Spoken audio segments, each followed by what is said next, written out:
Hello fans, welcome back to the my new video guys and my YouTube channel guys. Today fan we are going to talk about guys Infinix phone guys setting guys, and today video title is guys friends, how can we reset guys our phone all network setting. Friends, we want to reset guys Infinix phone guys, Bluetooth setting, internet setting guys, and mobile data guys, mobile network guys, Wi-Fi setting guys. You want to reset, so how can you reset today friends? I will show you, I will tell you guys.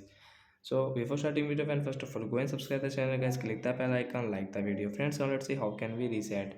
So friends, open your phone setting guys. After on phone setting guys, scroll it, and friends you can see guys phone system setting. Tap on system setting guys, click on reset option. Friends, click on the reset setting. Friends, you can see this will reset all network setting including Wi-Fi, mobile data and Bluetooth.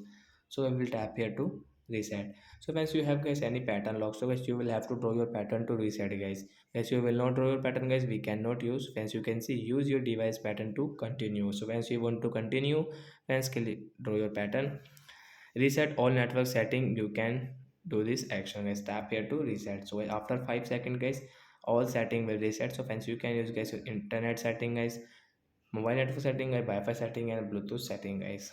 So that's it guys, thanks for watching the video guys. I hope friends you understood how to reset all network settings. So bye guys, we will meet on the next video.